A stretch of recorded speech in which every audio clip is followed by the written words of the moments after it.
I used to believe luxury food meant care, slower production, better ingredients, fewer shortcuts. When something was expensive, I assumed more time had gone into making it right.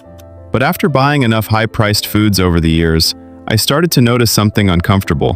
The packaging looked beautiful, the names sounded impressive, the prices were high, yet the experience didn't always match the promise. Some expensive foods tasted ordinary, some felt inconsistent, and some left me wondering what I had actually paid for. So in this video, I'm not here to attack brands or scare anyone. I just want to take a closer look at a few well-known premium food names and ask a simple question. Does higher price still mean better food, or has luxury started to mean something else today? Urbani is a name that appears frequently in upscale stores, which makes many buyers believe it represents the gold standard of truffle products. When you first pick up a bottle of Urbani truffle oil, the impression is immediate.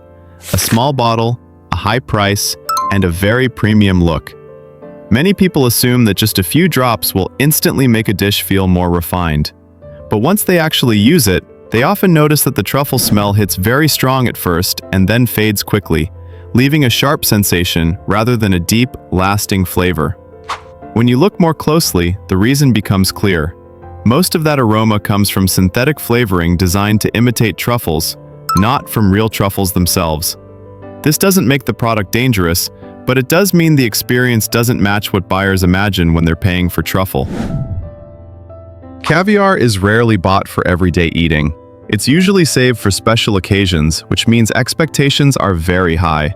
Imperia is a brand many Americans trust, but the biggest issue is inconsistency. Some tins have eggs that are even in size, good in color, clean in taste, and easy to enjoy.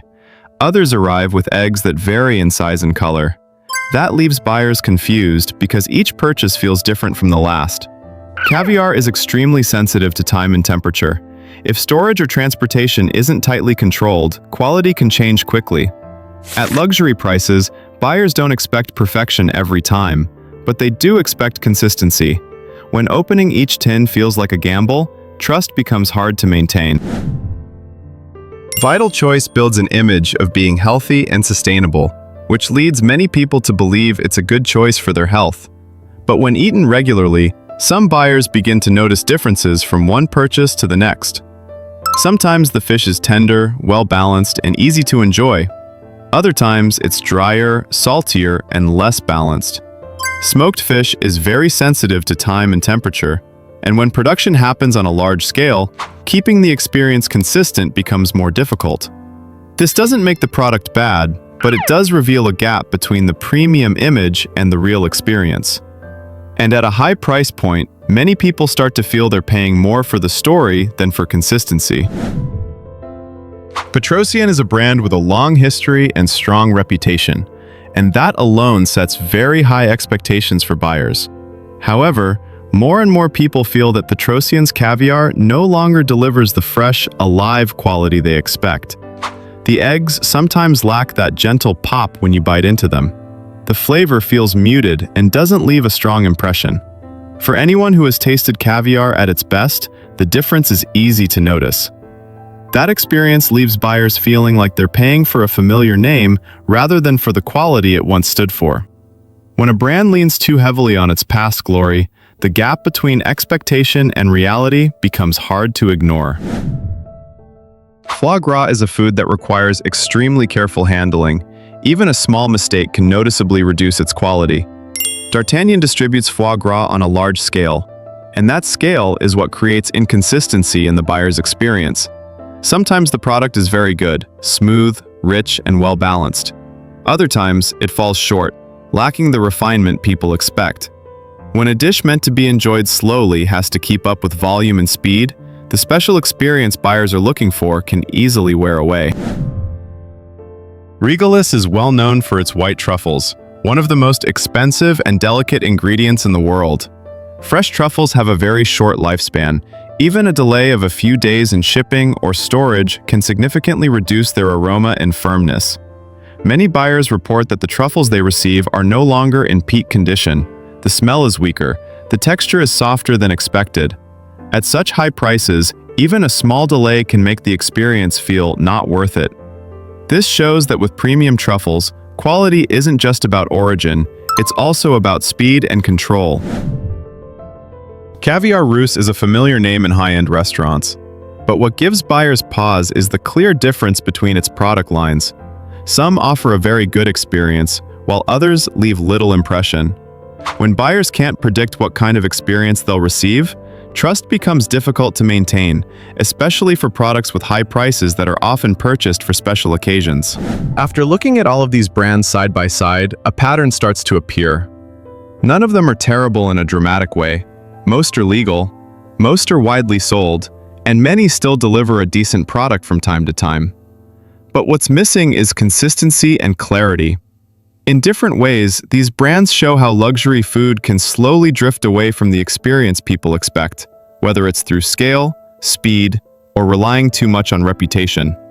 And that's what made me stop and ask a different question.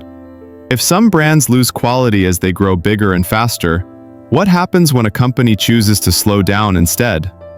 Are there brands that focus less on image and more on doing things carefully, even if it means producing less?